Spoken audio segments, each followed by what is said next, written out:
So Amazon recently announced that it would be pulling out a potential deal with New York. Now, they would have gotten about $3 billion worth of breaks and incentives in order to build their Amazon HQ2 in New York. Now, naturally, one of the people being given credit for this pullout is Alexandria Ocasio-Cortez. Now, that's actually not who did this. Amazon themselves said, okay, we're going to pull out. Now, why is that? Well, that's because a lot of activists and politicians like AOC and others in progressives in New York, they fought against this and they said, look, why don't you unionize? Why don't you pay people what what they should, and actually not take all these corporate giveaways and breaks in order to build here? It's grotesque that we have to pay you so much money so that you decide to come here and create jobs. Now, I want to give you one of those politicians, by the way, who was making an argument along with AOC, and that's Michael Gianaris. Now, Michael Gianaris is a vocal critic at the Amazon deal, and he said, quote, "There's no reason the richest among us can shake us all down to get as much of our public dollars as possible just to grace us with our presence. And today, New York took a stand. I already like this guy. I don't live in New York, but I'd vote for him." Because I love that. That's a strong statement, right? He also said, if the terms of their being here were a take it or leave it proposal that they put on the table, where they get $3 billion of our dollars and there was no discussion on making sure the housing market could accommodate them, that the subways would not be continuing to crumble as they are, that the schools would not continue to be overcrowded, none of those conversations happened. The only thing that happened was they said, give us your money or we're leaving. And if those are the terms, then it's a good thing that they left. So, nonetheless, conservatives were lightning focused on AOC. In fact, earlier today, there's a whole bunch of articles out in foxnews.com specifically attacking AOC for many different things. So now, one of the attacks, specifically, regarding this Amazon deal, actually turned into a billboard. Now, I want to show you that billboard. 25,000 lost New York Times jobs, $4 billion in lost wages, $12 billion in lost economic activity for New York. Thanks for nothing, AOC. So, look, I just told you, a lot of people, a lot of activists, a lot of regular New Yorkers were fighting against this deal. But apparently, it's all AOC's fault because she's the only one who opposed the deal. Weird. Now, let me break down their argument, right? Oh, we're going to lose 25,000 jobs. Thanks, AOC. Wait. 25,000 potential jobs? Look, unless there is an ironclad contractual guarantee that they will create those jobs at good wages, well, then if there's not a contract, then there's no guarantee that they will actually build those jobs. And look, if you're going to give them $3 billion in incentives, you better have an ironclad guarantee that you're going to get those jobs. There was none. And look, we've seen this movie before, right?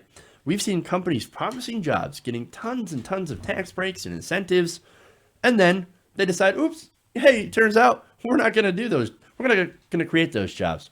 Great example is the Foxconn deal. Now that Foxconn deal, they promised thousands of blue-collar jobs at decent wages. And guess what? As soon as they got the money, they said, oh, turns out we're not going to build a factory here. No, we're going to have maybe a couple thousand jobs that are white-collar, that are very, highly paid, highly sought-after technological jobs. No, look, those are good for the people that can get into there and do those jobs, right? But it was not what it was promised. But too late. Wisconsin just... I'm sorry, not Wisconsin. No, it was Wisconsin. Momentary brain fart here. But no, it was Wisconsin. And they said, yeah, we'll give you that money. And they already did. So they're out a lot of money.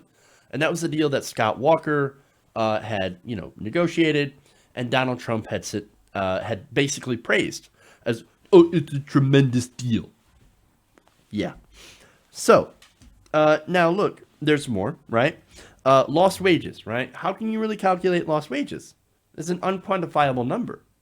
You use the $25,000, well then, okay, or I'm sorry, 25,000 jobs. Okay, what about support jobs? That's a really hard number to quantify, guys.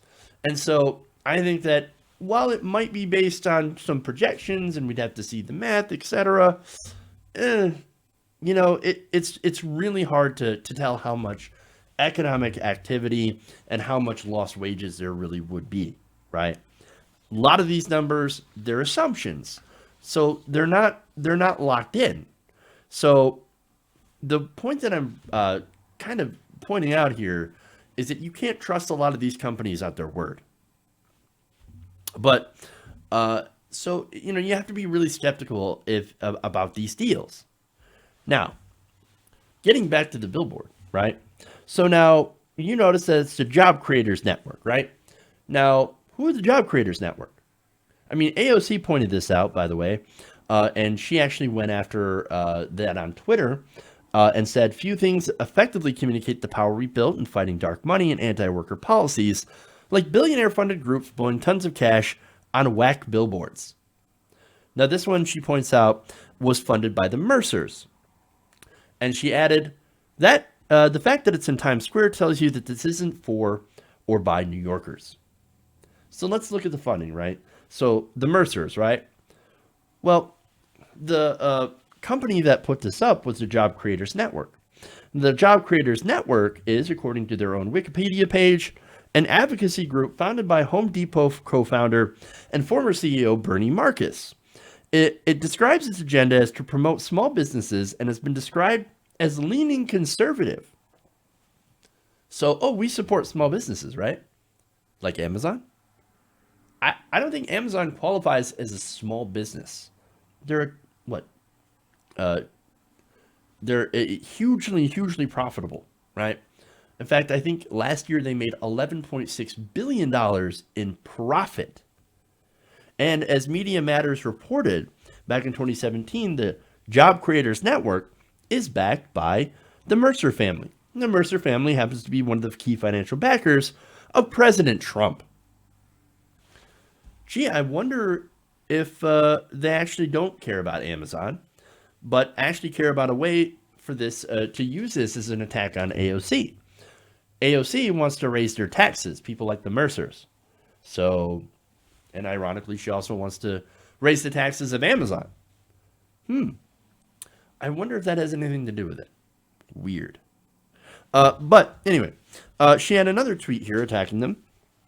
She said, billionaires paying to put up anti-progressive propaganda in Times Square is like the obscenely rich version of the scene where Michael Scott points to the Bubba Gump and saying, this is it. This is the heart of civilization right here. I want to give her massive points for making a reference to The Office. I love that show. But for those who don't really get it, who haven't seen The Office, who don't understand, the joke is that it's basically only out-of-town tourists that spend time in Times Square. That's where that billboard is located. It is not for regular New Yorkers. And it's funny because the whole point of the billboard is to say, oh, you've hurt New Yorkers so much. How dare you, AOC? Nah, man, this is for the rich people. Hey, guys, hopefully you enjoyed that free video. Now I'm going to have to ask you a favor. Between the demonetization and the YouTube algorithm messing around with view counts, etc., we're having a hard time adjusting to the new YouTube reality, which is where you guys come in. See, we have a Patreon, patreon.com/TYTNation, set up to help us rely on you guys, the viewers, instead of big corporate ads. Look, you know the show. You know I'm not in favor of big corporations anyway. So help us transition away from relying on the ad model to pay the bills and sign up to be a patron, patreon.com/TYTNation. That goes a long way to help us keep the lights on. And you guys will know that you're supporting independent progressive media.